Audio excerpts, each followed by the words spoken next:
Well, I'll tell you what, that's very, very enlightening stuff there. Thank you very much, Graham and team. And equally inspiring and enlightening conversations we're having in the kitchen. I've just found out that broccoli are fire-resistant, but I don't know if fire-resistant broccoli jackets are like it's not the feature. water-resistant. So it isn't. We're talking to Mary Rolf Lamontagne here. It's all about frugal feasting. We find out what to do with broccoli stems, because you don't need to throw those away, even though, you know, it might leave a little bit of a smell in the kitchen if you're cooking with broccoli. The stems don't give that same kind of scent, right? You have listened to me. I have. I'm impressed. And so what are we making now? I see chicken, I see broccoli, and I see peppers. So we are going to do little brochettes or skewers, and we've marinated these in water and sometimes add a little white wine, red wine flavor, so that there's a little flavor to your sticks when they go into the meat. It just adds a little extra. Fancy! Do you like that? Very fancy. We're getting fancy today. Okay. So we're going to make the marinade, which is very simple. It's red wine vinegar,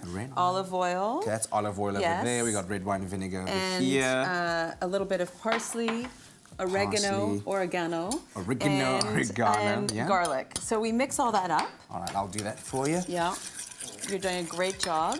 Didn't get any on the counter, so that's a key. There we go. And then you're going to put, not all of it, but you're going to actually do the opposite way. Oh, the opposite way. Yes, because we want to save some of this to brush on the chicken while we're cooking it. So you let me know when is when. That's good. That's when. Okay. That's when. Good. And then we're going to let these, Thank you. You actually want to let these marinate for a little bit. But okay.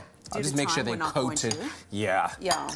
There we go. Oh okay. My goodness. I can just imagine if you leave this maybe overnight, yeah, even an hour is fine. That's an hour is absolutely fine. Overnight is amazing, but if it's just an hour, it's absolutely fine. Good. And then this is the part that some people go, ooh, I don't like touching raw chicken. Yeah. Do you like raw chicken? No? When I cook, I like to kind of keep my hands off the food itself, but I guess you got to really get, you know, into it. Yeah. Tactile with it. Yeah. So the key is when you're about to do a skewer, I always think it's important to decide what they're going to look like. I'm a bit of a visual, right? Okay. So you want to sort of calculate how many pieces of chicken you're going to put on and all that stuff. Because it's a bit of a science. I know it is. Isn't that strange? And it's not baking. It's even cooking. But the great things about these is that they're quite tough. And so when you're cooking the chicken, the skewer, when you skewer this broccoli in here, the stem, they last and they don't burn and they cook at the same speed as the chicken. Okay. Yeah. So it's all about coming out about the same thing, because sometimes with skewers and vegetables, the vegetables get burnt, the chicken's not cooked,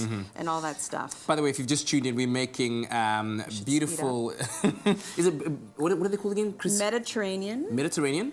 Chicken. Skewers, yes. I was waiting for a fancier word than skewers, like... brochettes. But there we go. Brochettes, those kind of things. Okay, you wanted the French part. Yes. We're looking for all kinds of ways of using broccoli stems and using every part of broccoli. So, so you SMS chicken to 33728 and you can have the ingredients list as well as a link to the recipe. Once you've done skewering everything... Yes. I just want to explain something, that if you don't want to do this yourself, sometimes what I do is I have my guests do it themselves. So I put everything out. Brilliant. And it's sort of like a do your own dinner party, which is so much fun. Because I don't really love doing all of these myself. So you just spread it all out. And this is what takes time, right? I'm ready. He's ready. Okay, can you put a little oil? A little bit of oil on it. So it doesn't stick. I'm going to do it like the chefs do it. There we go. And then my hands are dirty, so can you actually spread it with a little brush? Just spread it a little bit. How about that? Just get in there. Get in there. And so if it's too cold and you don't want to braai outside, ooh, I don't want to say that, but you can actually just do it on here. So you throw it on, listen to it sparkle. Let it sizzle. It sizzles away. It takes about 10-15 minutes. And you know, when you're having a party with lots of people, you want to definitely do it out on the braai.